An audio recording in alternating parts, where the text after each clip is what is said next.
السلام عليكم ورحمة الله وبركاته. النهارده ان شاء الله هنعمل لكم فيديو لتشحيم الكبالن. عشان عملنا فيديو قبل كده الناس قاعد يقول لك في ناس معلقين طبعا اغلبيتهم صنايعيه يقول لك الجلده ما تحطش فيها شحم، الجلده مش عارف ايه. هنوريكم التشحيم الصح وما تسمعوش كلام حد، ده التشحيم الصح اللي احنا هنوريه لكم بالظبط.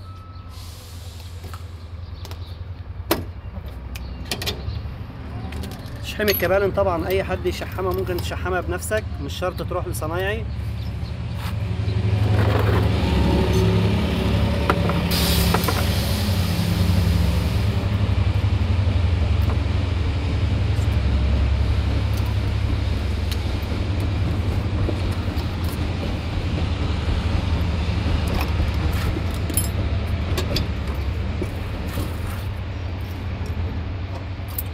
طبعا لو مكنه جديده يا ريت الجلد بتاعها ما يتغيرش لو سليم، لان طبعا ما بيتعوضش. اما لو جلد من اللي هو بيركب ده حتى لو سليم، كل تشحيمه لازم تغيره، لان لو شحمت عليه مش هياخد كام يوم كده وهيتقطع تاني، يبقى انت خسرت التشحيمه في الفاضي. فدايما غير الجلد مع الايه، مع كل تشحيمه. لو جلد بلادها بس سيبه لغايه لما يتقطع، ما تغيروش خالص، لان الجلد ده طبعا ما بيتعوضش.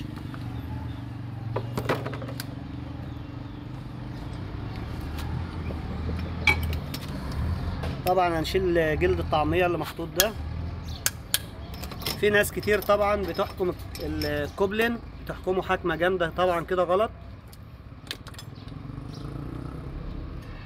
الكوبلن ما تحكموش جامد، لازم يكون فيه بوش، لان طبعا لما الزبون بيركب المساعد بينزل لتحت، فالكوبلن غصب عنه بيتزنق، فانت زنقه.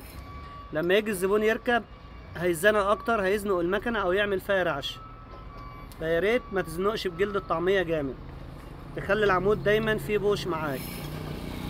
في ناس طبعا بتيجي يقول لك ما تعمليش بوش ما تسيبليش بوش في الكبالن وكده، طبعا كده غلط. لازم الكوبلن يكون مبوش، انا بركز على الحته دي، لازم الكوبلن يكون مبوش، مش لازم تملى جلد طعميه كده. كل كوبايه فيها جلدتين طعميه بقرشين كتير قوي طبعا.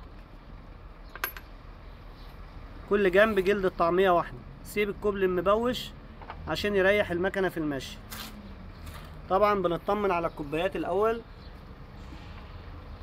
هننضفها كويس.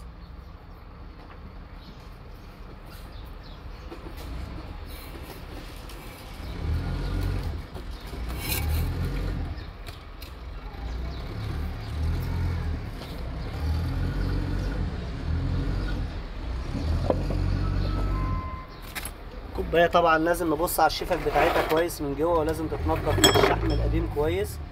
شويه بنزين عندك، شويه ميه بصابون، مفيش حته كهنه تنضفها وخلاص لو مفيش بنزين. طبعا البنزين غالي، الناس ما عادوش بيجيبوا البنزين نغسل بيه.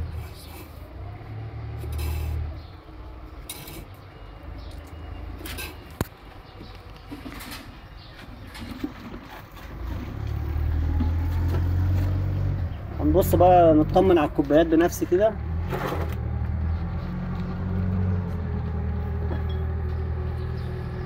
طبعا الكوبايه دي بايظه، الكوبايه اللي قبلها سليمه، ده بايظه اهي. لو مش عارف باينه في الفيديو ولا لا، هتلاقيها متاكله من هنا كده. لازم الحرف ده يكون واقف زي ده، الحرف ده واقف، ده متاكل. مش عارف هي ظاهره في الفيديو ولا لا اهي. دي الكوبايه دي المفروض كده تتغير عشان ما تعملش معاك طقه في الطلعه. فك الكوبايه دي، يلا غيرها. بصيت على الجنب التاني الماني سليم كده. الجنب ده نضفناه اهو.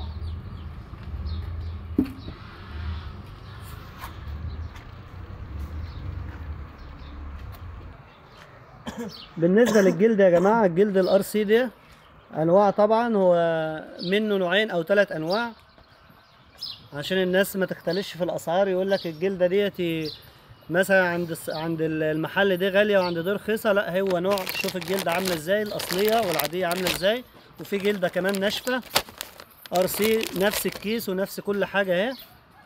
فالناس ما بتعرفش الجلده دي. افتح كده الجلد ده،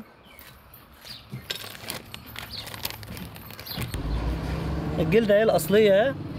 جلدة طرية، حتى الخامة بتاعتها مختلفة. الجلدة العادية اهي هتلاقيها ناشفة شوية. طبعا ناس كتير بييجوا مثلا نقول له الجلدة دي بكذا، يقول لك ده في المحل بكذا. لا، هو نفس الكيس ونفس كل حاجة، بس بتفرق في الخامة طبعا. في منها الأصلية وفي منها العادية. الكوباية اهيتي حليناها بره اما نشوف هتظهر بايظة ولا لا. اهي الشفة اهي.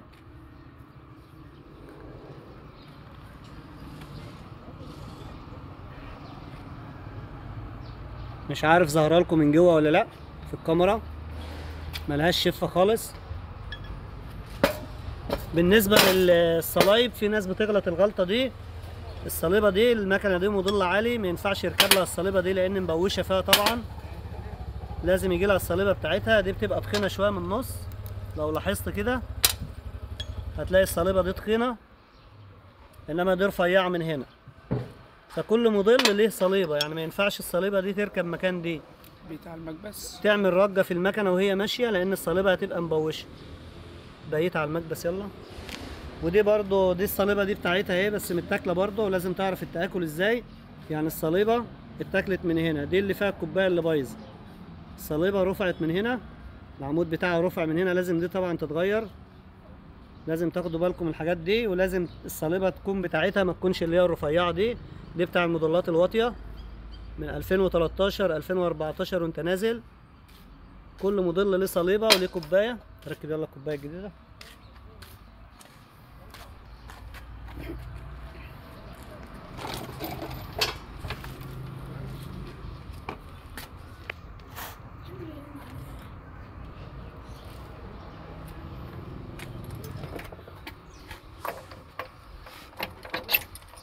كوبايه طبعا تركيبها سهل خالص، وخلي بالك في كوبايه بتبقى طويله وكوبايه قصيره.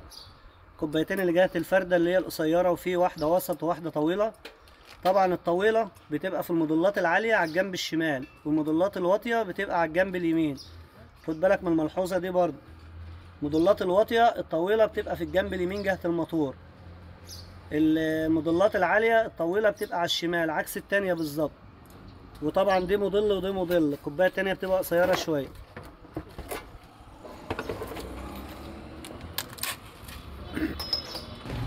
طبعا الصليبه هنركبها، وهنركب لها الجزء الورد بتوعها. وطبعا شايف الصليبه دي مخرومه برضه خرم للشحم اهو. الخرم ده بيدخل الشحم. طبعا الصليبه دي ما شفتهاش قبل كده، موجوده عندي بس.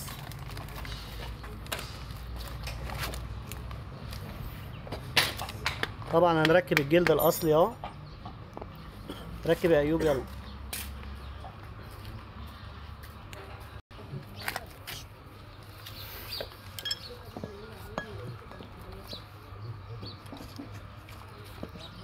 انا بعمل لكم المره دي فيديو بالتفصيل، عشان اللي ما عندوش خلفيه عن التشحيم وعاوز يشحم لازم يبص على الصلايب والكوبايات وكل حاجه. ومش عاوز تعليقات سلبيه في موضوع بتحط شحم، الشحم بقطع الجلد وكده. لازم حته شحم في وش الجلده عشان ترد الشحم اللي في الكوبايه.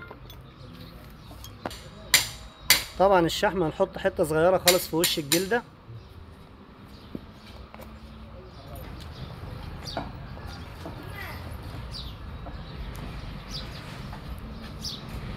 حته شحم بس في وش الجلده كده قدام، ترد الشحم اللي في الكوبايه. طبعا ما تملاش الجلده، لان لو مليت الجلده هتتقطع. حته بس صغيره كده. هنبدا بقى نحط ورد الصلايب.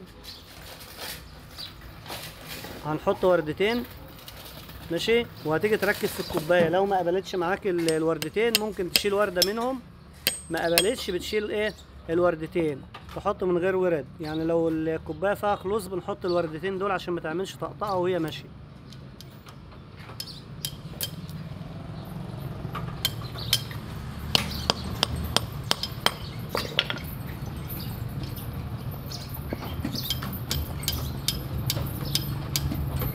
هنبدأ بقى نشحم الكوبايات.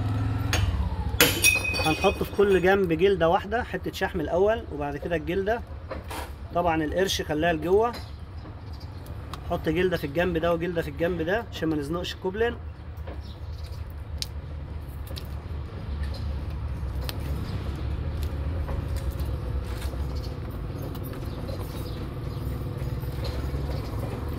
الجنب التاني برضه حته شحم الاول وبعد كده الجلده.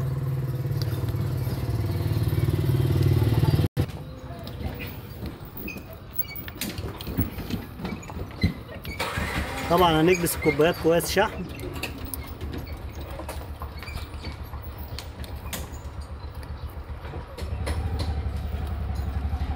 هنجيب بقى عمود الكوبلين معانا نقفله.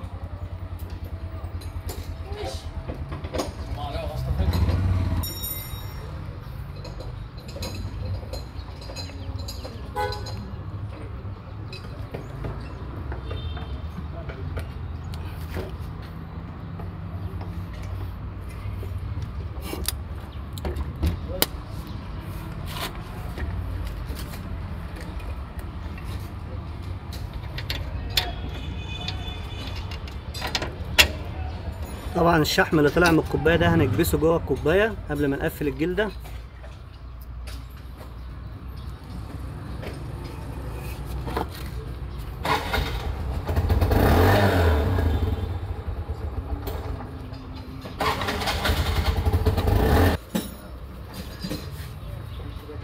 هننضف الجلده طبعا بعد ما نقفلها. طبعا الجنب التاني هيتقفل زي ده عشان ما نطولش عليكم، نفس الجنب ده بالظبط. كده عملنا لكم فيديو بالتفصيل عشان لو في اي حاجه بايظه في الكوبلين